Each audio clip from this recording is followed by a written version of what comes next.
The cowboy took the wild girl no man could break, but she broke in his arms at midnight asterisk. The crack of a gunshot shattered the stifling heat of Dusty Gulch, ripping through the air like a thunderclap from hell itself. I ducked low behind a barrel of salted pork, my heart slamming against my ribs as splinters exploded from the wooden post beside me. That drunken fool of an outlawsome no-name drifter with a grudge and a bottle had aimed wild, but close enough to singe my sleeve. "You thievin' which," he bellowed, staggering forward with his revolver waving like a snake's tongue. The street erupted into chaos. Women screamed, men scattered, and the sheriff's deputies fumbled for their badges.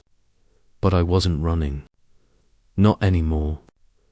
I'd fought tooth and nail through those godforsaken canyons for years, scraping by on stolen scraps and the blood of beasts that tried to make me their meal. One more bullet. It was just another scar waiting to happen. Arizona Territory. 1882, a land where the sun baked your soul dry and the wind whispered promises of death. I was Lila Rossi, or what was left of me after the world had chewed me up and spat me out. 24 years old, give or take, with raven hair tangled like a thorn bush and emerald eyes that had seen too much darkness to trust the light. I'd been on the run since my family was slaughtered in a raid that left me orphaned and feral. Raiding for food, fighting off predators. Human ones were the worst. They called me savage, outlaw, a panther in woman's skin, and now they'd caught me in a trap, 3 lawmen down before I yielded, bruised, bloodied, but unbroken. Or so I told myself. The deputies hauled me up, chains biting into my wrists like iron fangs. The outlaw's shot had missed, but it drew a crowd faster than a gold strike.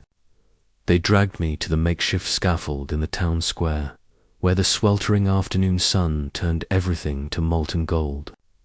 Dust swelled in eddies, choking the air, as folks gathered like vultures around a fresh kill. There was Harlan Pritchard, the sleazy auctioneer with his greased moustache and beady eyes, pounding his gavel like he owned the devil's own hammer. "Step right up, gentlemen. We got ourselves a genuine wildcat. Here Lila Rossi, the canyon ghost. Raided farms, fought like a demon, left good men bleeding. County's done with her. Highest bidder takes the prize." Prize. The word burned in my gut like rot-gut whiskey. I stood tall on that splintered platform, my torn dress clinging to bruises that mapped out every fight I'd won and lost. My emerald eyes scanned the mob, daring them to meet my gaze. Laughter bubbled up from the men, coarse and hungry, while women in faded calico clutched their shawls and whispered prayers. A boy, no older than 12, stared wide-eyed, his ma yanking him back. And then, amid the jeers, my eyes locked on him, Jack Harlan. He was a tower of a man, 36 of a day, with piercing blue eyes that cut through the haze like a knife through hide.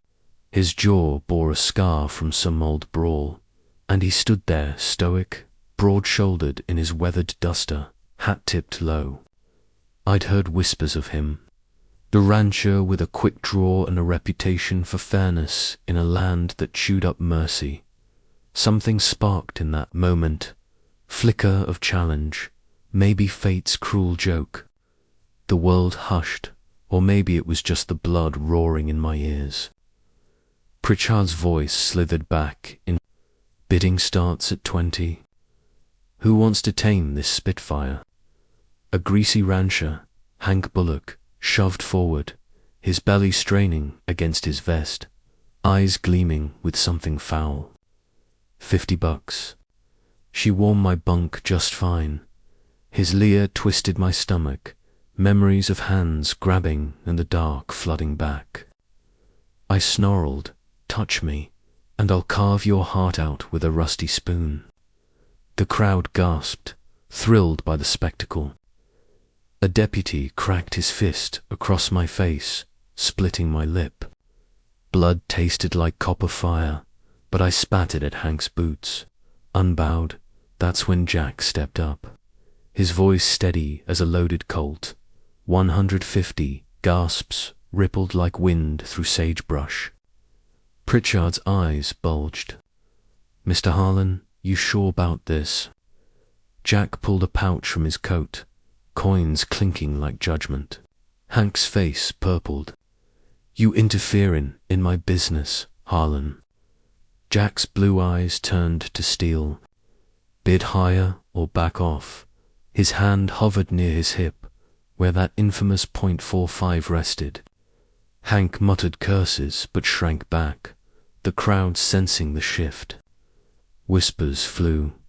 "What's Harlan want with her?" "His ranch ain't no place for a wild one."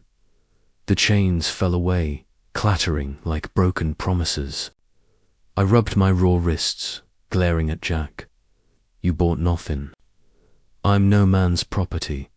My voice dripped venom, born from betrayals that had left me hollow. He met my eyes without flinching. "Never said you were. But the law sees different. Come with me peaceful, or I'll leave you to this pack." Pride warred with survival, the mob's hungry stares pressed like knives. Reluctantly, I nodded. "I'll ride, but I'll never break for you." He led me through the parting crowd, whispers trailing like ghosts. At his wagon, he paused. "Can you handle a horse?" I shot back, "Better than you ever could." A faint twitch at his scarred jaw amusement. He nodded to a spirited stallion tied nearby. "He's yours, then." Surprise flickered through me. No man had ever handed me freedom like that. As I mounted, fluid as wind, a grizzled old-timer-old man, Wilkins, the town storyteller, hollered, "Her feral heart won't gentle, Harlan. It'll burn you alive." Jack swung onto his bay gelding. "Some fires light the way, Wilkins. Ain't meant to be put out." We rode out as the sun dipped, painting the desert in blood and fire. Shadows stretched long, my heart a tangle of fury and curiosity. Who was this man, buying my chains only to loosen them? The canyons called to me, wild and free, but something in his quiet strength tugged harder. We camped by a whispering arroyo, stars wheeling overhead like silent witnesses. Jack built a fire, his back to me deliberately daring me to bolt. I could have. The stallion was fast, the night my ally. But I stayed, instincts clashing with a spark of what?